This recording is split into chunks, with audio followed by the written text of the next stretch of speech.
Activist Radio is on the air.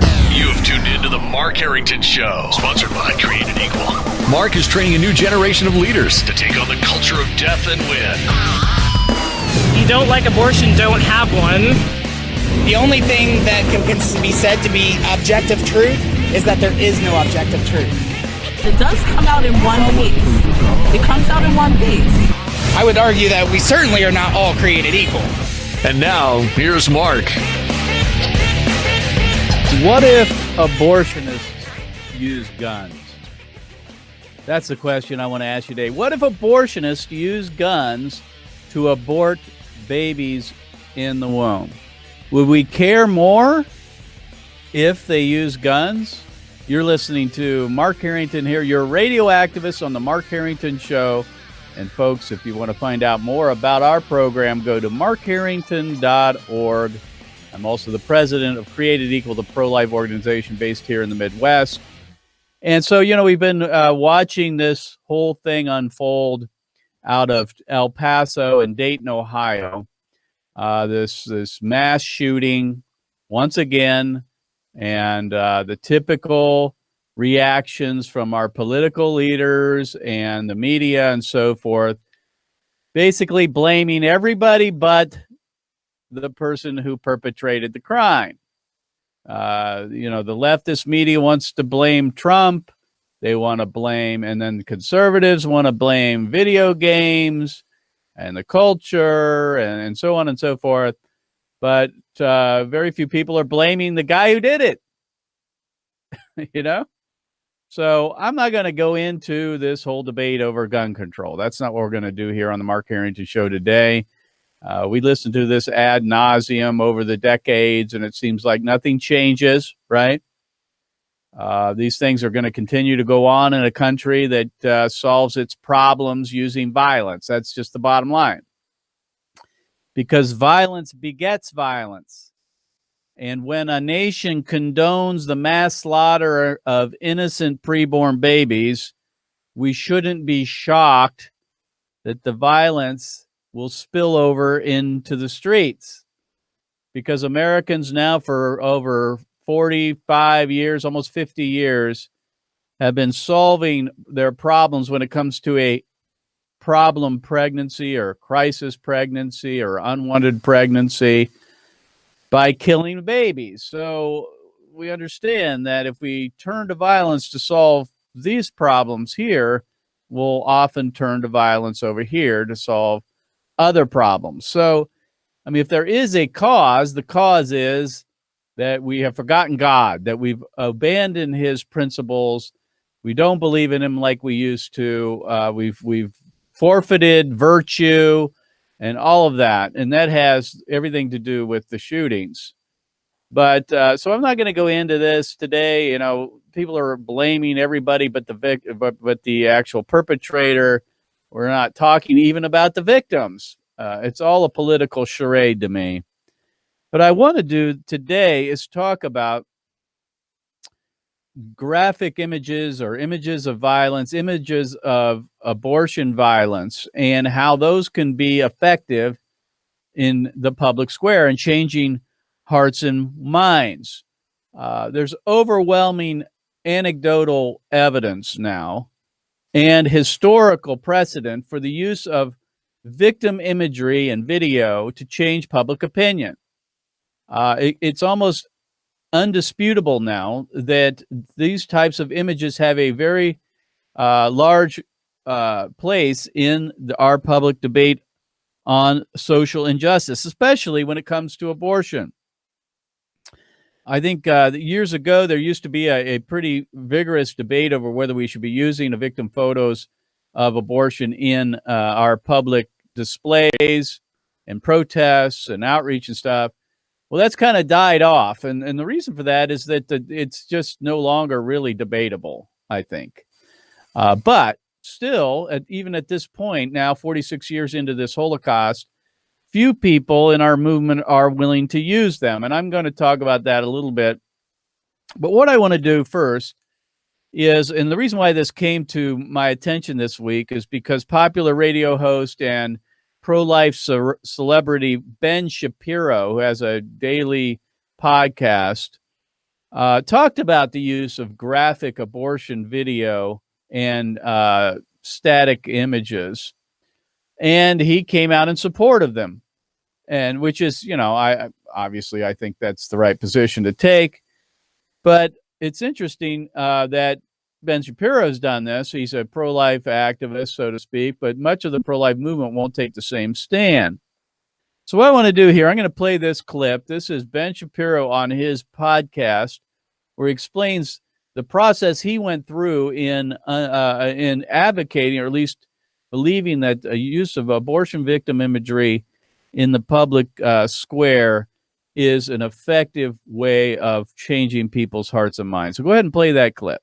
Just it's truly incredible to me the way that we can blind ourselves to this. I remember when I was at the 2012 DNC, and I went to, it was in Charlotte, and I walked past an exhibit, and it was a picture. It was the anti-abortion crowd, the pro-life crowd, and they were out there with these pictures of aborted babies. And I walked past, and I thought what most people from big cities thought. I thought, wow, how gauche.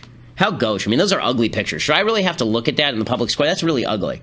And then I realized that that's probably how people treated pictures of slavery back in the 1850s. That's probably how people treated pictures of the Holocaust back in the 1940s. The bottom line is, if it's that ugly, maybe you should do something about it instead of whining about how ugly it is. And it's not a matter of personal choice. Okay, I have a stake in whether my neighbor gets murdered, and I have a stake in whether my neighbor's baby gets murdered too. It's Exactly. So that's Ben Shapiro on his podcast several days ago, talking about his experience with abortion victim imagery. He was at the DNC, the Democrat National Convention in Charlotte, North Carolina, in 2012. By the way, that was our display that he walked by. So we've been we go to these conventions with our pro-life outreach every 4 years. So he's come around to the conclusion that if it's ugly, you should do something about it. And that's the point. I mean, it's not just ugly, it's wrong.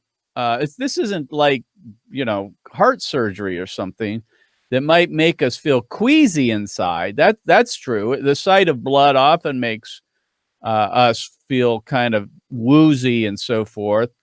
And it's ugly. It's not pretty to look at.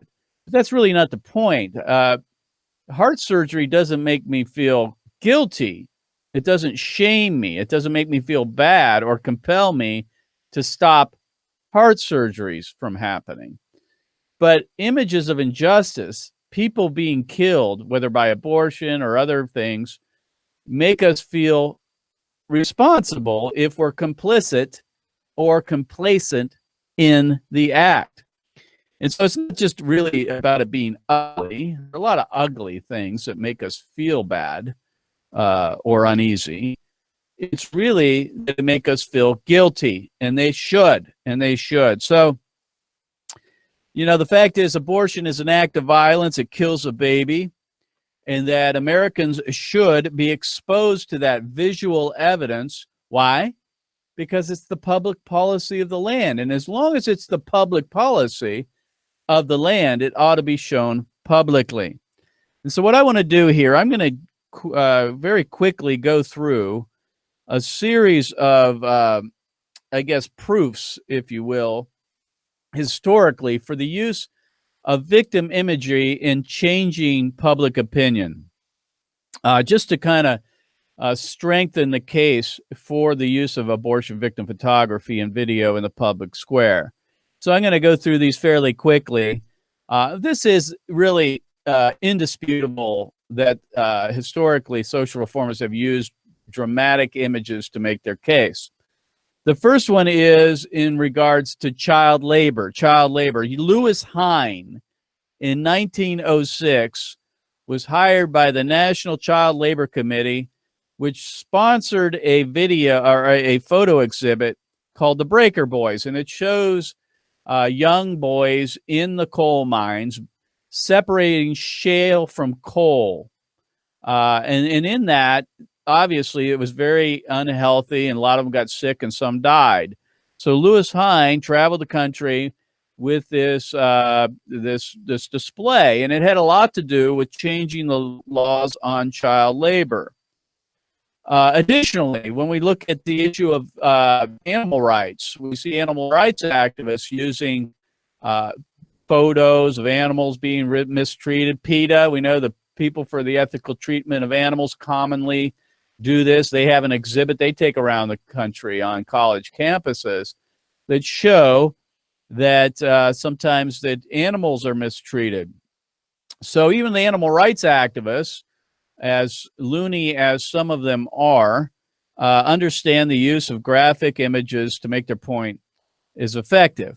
Obviously, when it comes to war, anti-war images, wars that have been, protesters have commonly used images of war to make their point.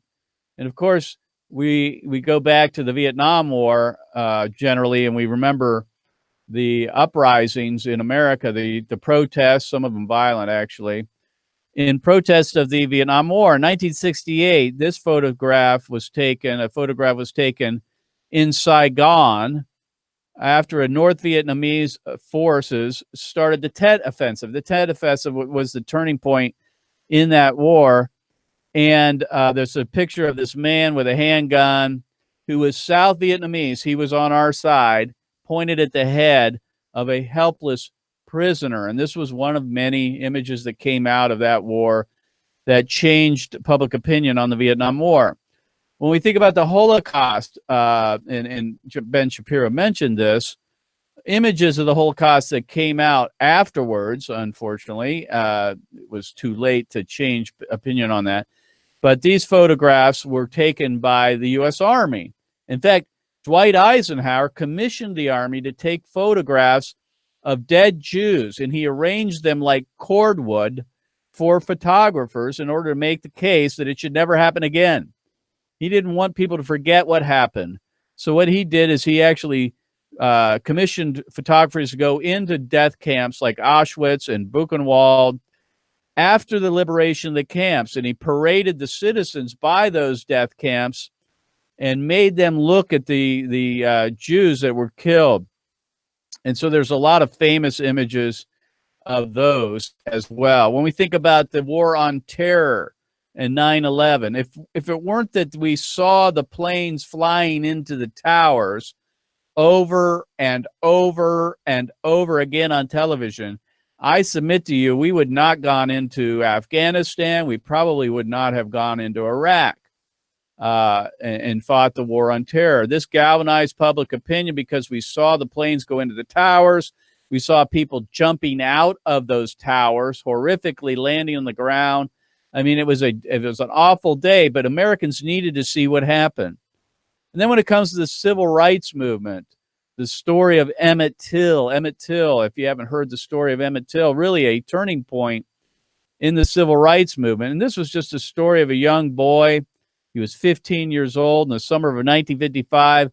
Emmett Till lived with his mother in Chicago, and he wanted to go visit his great uncle in Money, Mississippi, before he started school in September. And his mother sent him on his way, but he wanted to make sure that Emmett did a couple things. And the first thing is she told Emmett not to speak to a white person unless they speak to you. He said, don't look at a white person. So she was giving him warnings. She said, step off the sidewalk if a white person comes your way. And when you go buy a piece of bubble gum, which was his favorite treat, never put the penny into the hand of a white clerk, because black doesn't touch white in Money, Mississippi, 1955. And so she sent him there, but unfortunately, Emmett didn't follow those rules. And he made some inappropriate comments to a white clerk, female clerk. And Emmett was taken by gunpoint a couple of days later, murdered. And then his body was tied around a gin fan and thrown into the Tallahatchie River.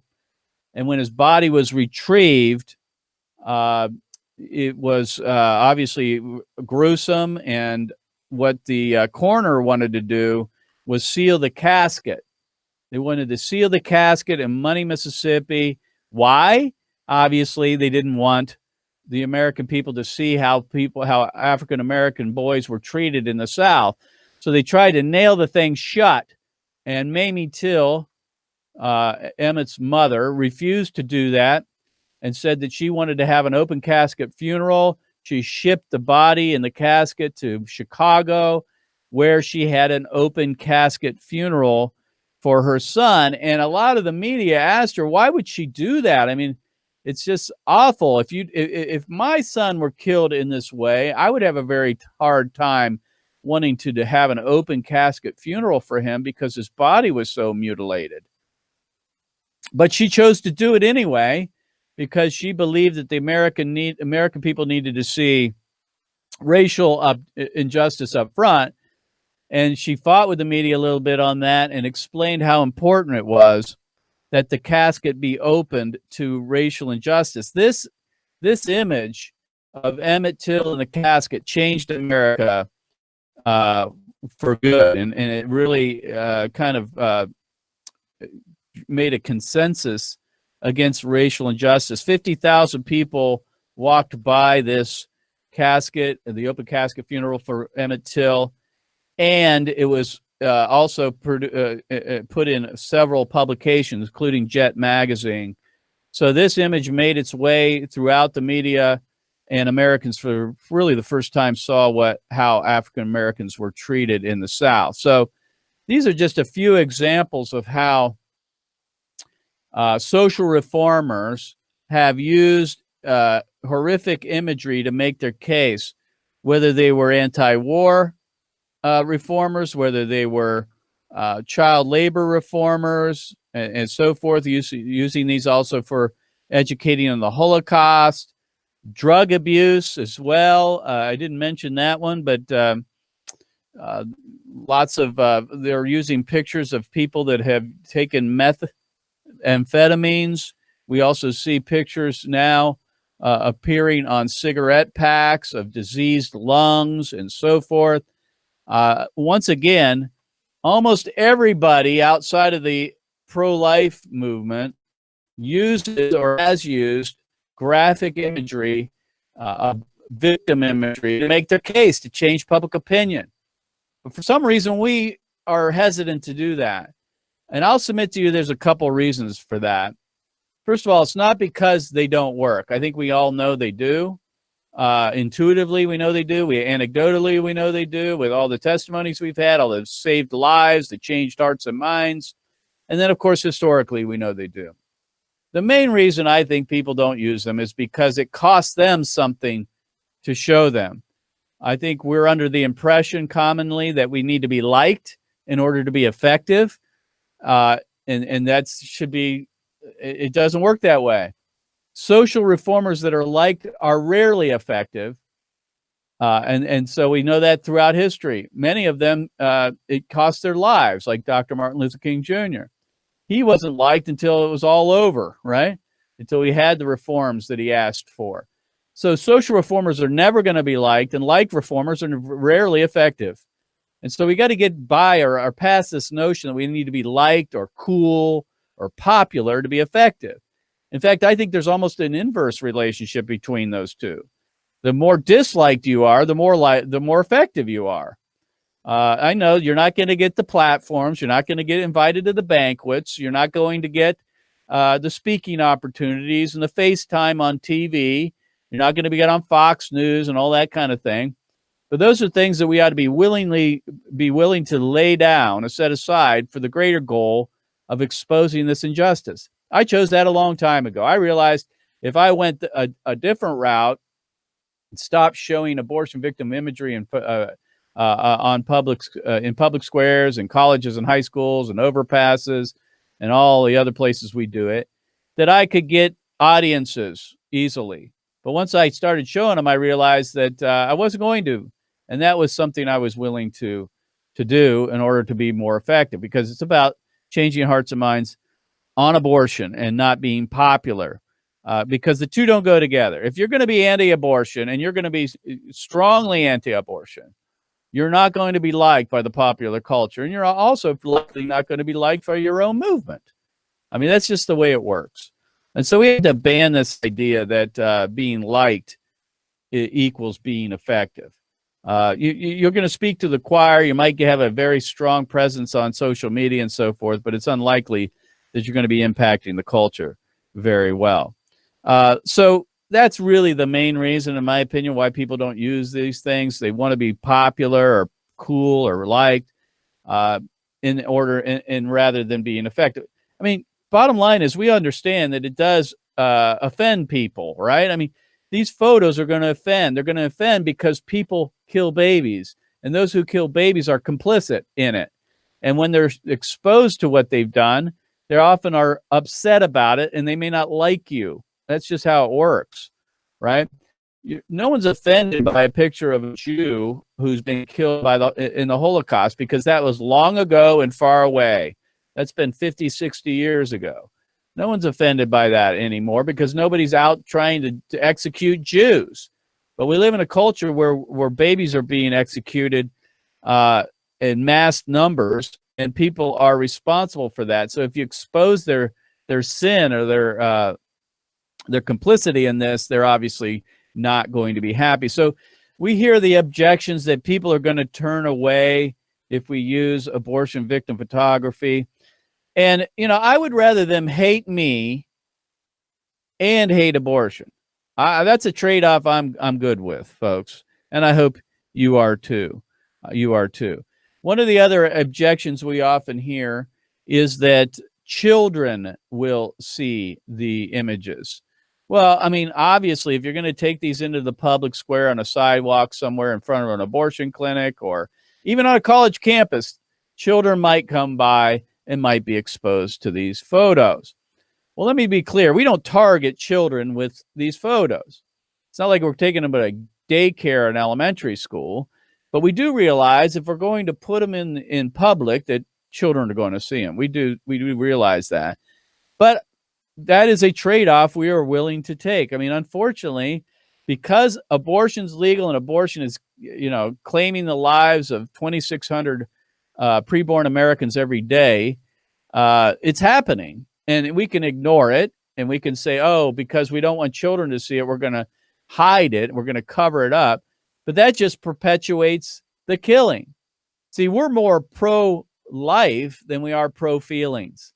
We're more pro-life than we are pro-feelings. We care about people's feelings, especially children. We don't want them traumatized by the imagery, but we understand that we're more pro-life. Life trumps feelings. Offending a child or upsetting a child compared to killing a child, I mean, there's just no comparison there. And we know that these images save lives. So by displaying them, we're saving lives, but we may also be upsetting some of them. Let me just finally say this on the issue of children. I've been doing this for 20 years. I have yet to see a child traumatized by these. They come up and they'll say, Mommy, who hurt the baby? Or they'll say, Mommy, who killed the baby? Or what happened to that baby? They don't really understand it, honestly. And who would? I mean, who kills babies anyway, right? I mean, a child's going to be troubled by that, but they want an explanation. And if they hear the right explanation, and that is that bad things happen in the world has evil people, and people do horrible things. And if they have that explanation coming from the parent, and then the parent saying, that will never happen to you, Johnny or Susie, and that your mother and father are actually against that, and we're defending them from this happening to them, they have the context then to be secure and understand now what is happening with babies. The same is true with post-abortive parents. If these did not save lives, then yes, it would be wrong to display them because we're only harming post-abortive women. But here's the thing. If we care about babies and we care about women having repeat abortions, then we know that displaying these can prevent them from having 1, 2, 3, 4, 5 abortions. And any kind of messaging on abortion trigger them into thinking about the past abortion. I mean, the sound of a vacuum cleaner, it would sound like the vacuum aspirator, a bumper sticker, many things could do that. So Again, we're not out to traumatize or offend post-abortive women and men who have had abortions. We're here to prevent future harm for them and their babies. Now, finally, people will say, oh, what about shock value? Well, listen, shock has value. We use shocking images to teach. So I'm unashamed by that. We are not coarsening our culture by using abortion victim photography. Abortion is coarsening the culture itself. It's the killing of unborn babies that coarsen the culture, not the showing of the killing. So that's a little bit of an explanation or of how and why we use abortion victim photography in the public square, and we're going to continue to do it as long as babies are being killed. And so if you want to find out more, go to markharrington.org. We'll see you next time. God bless you. God bless America. And remember, America, to bless God. You've been listening to Mark Harrington, your radio activist. For more information on how to become a witness against the evil plague in America, call Created Equal at 614-269-7808, 614-269-7808, or go online to createdequal.net, createdequal.net. Be sure to tune to The Mark Harrington Show next time for your marching orders in the culture war.